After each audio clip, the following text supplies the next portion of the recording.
Allô! Donc, on fait une petite capsule d'extra par rapport au type émotif, parce qu'on avait parlé dans la capsule précédente des types instinctifs. Fait que je voulais juste qu'on utilise l'exemple de Hello, qui était une type 2, puis de voir en quoi ça se manifeste différemment dans les tempéraments, selon si on extériorise notre... tu peux-tu venir voir? OK. Donc, les types émotifs, leur élément naturel, c'est l'eau. Okay? Est-ce que la problématique, c'est lié à la tristesse? Donc là, on va se poser la question, est-ce que toi, tu es quelqu'un qui a plus tendance à extérioriser ta tristesse, à la neutraliser ou à l'intérioriser? Définitivement extérioriser. OK. Fait que les deux, ils vont se reconnaître parce que c'est facile pour eux de pleurer. Ça arrive souvent, puis des fois même plusieurs fois dans la journée. Ils sont aussi très expressifs avec leur joie.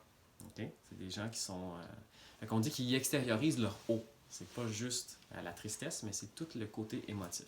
Okay? Tandis que si tu avais tendance à plus intérioriser ta tristesse, là, on t'aurait placé dans le 4. Okay? C'est un autre tempérament complètement. Quelqu'un qui est beaucoup plus... tendance plus introvertie, puis qui contient ses émotions. Il y a une profondeur émotionnelle, il est très très très sensible, mais c'est un autre... vraiment un autre game. Okay?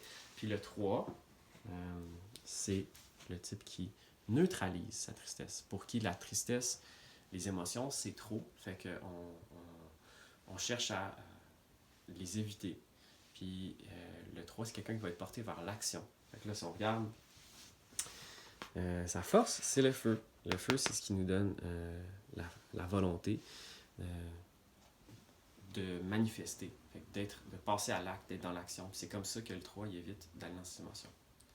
Okay? Fait que j'ai pris le temps de décortiquer ça parce que c'est un peu la même dynamique dans chacun des types, que ce soit instinctif, on a vu, ou cérébral aussi.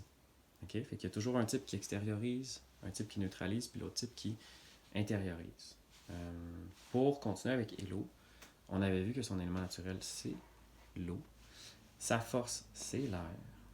Son centre réprimé, c'est l'espace. Fait que là, comment ça se manifeste? On va aller voir la petite madame. OK? Fait qu'on a dit, ses forces, naturellement, c'est celles qui sont liées à l'eau et à l'air.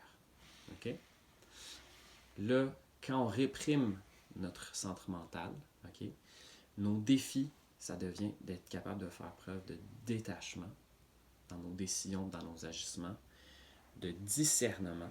Okay? Fait que ça, le discernement, ça implique d'utiliser son intellect et de faire preuve d'analyse. Ce qui parfois est difficile pour les deux parce qu'ils sont tellement émotifs et de cœur qu'ils ne veulent pas être froids.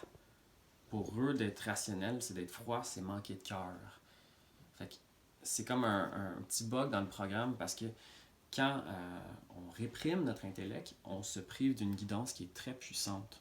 Le centre mental, c'est vraiment un outil extrêmement puissant. C'est comme l'ordinateur le plus évolué qu'on possède. Puis tu sais, je ne suis pas en train d'insulter l'intelligence artificielle là, ici. C'est pas ça. Et on va finir avec le défi. Souvent, quand on réprime notre intellect, c'est qu'on devient anxieux parce que ça crée la dissonance. Puis on n'est pas aligné avec nos 3 centres.